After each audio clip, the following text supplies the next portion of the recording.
Un braquage qui tourne mal ou un piège mortel, Pop Smoke pensait être en sécurité. Mais en une nuit, tout s'est effondré. Pourquoi lui? Qui l'a réellement visé? Son meurtre cache une vérité plus sombre que personne n'ose révéler. Aujourd'hui, on plonge dans l'histoire choc de Pop Smoke. Né sous le nom de Bashar Baraka Jackson, le 20 juillet 1999 à Brooklyn, Pop Smoke grandit dans le quartier de Canarsie, une zone marquée par la violence et le crime. Son père, d'origine panaméenne, et sa mère, jamaïcaine, tentent de l'éloigner de la rue. Mais dès son adolescence, il se retrouve mêlé aux gangs et aux trafics locaux. Enfant, il voulait être joueur de basket.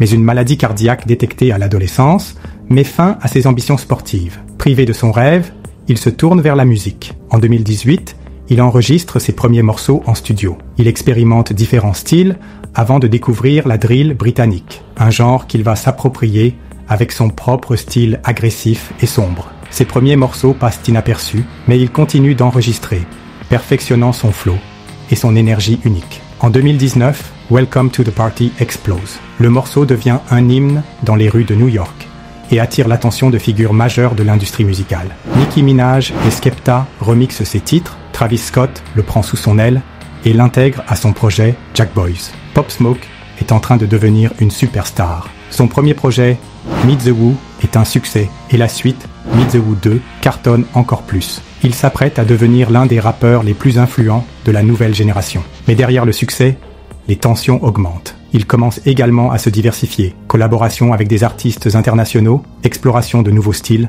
et projets ambitieux pour son premier album studio. Mais son mode de vie change aussi. Il affiche sa richesse sur les réseaux sociaux, accumule les bijoux et s'entoure d'un entourage de plus en plus large. Pop Smoke est impliqué dans plusieurs altercations.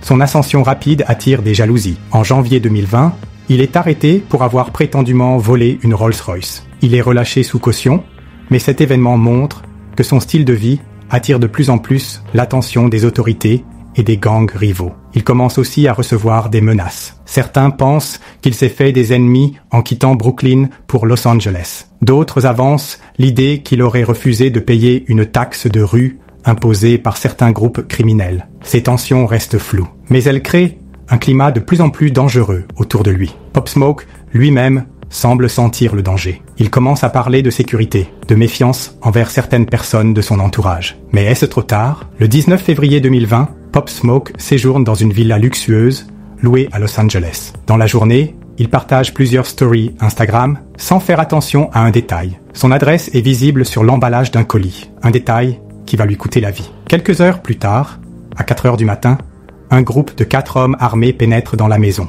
Ils montent directement à l'étage où Pop Smoke est seul. Un coup de feu éclate. Le rappeur est touché. Il tente de se défendre, mais ses agresseurs prennent la fuite. En quelques minutes, tout est fini. Mais voici le détail troublant. Rien n'a été volé. Pas de bijoux, pas d'argent. Simplement, un meurtre brutal. Alors, était-ce vraiment un braquage qui a mal tourné? Les enquêteurs découvrent rapidement les coupables.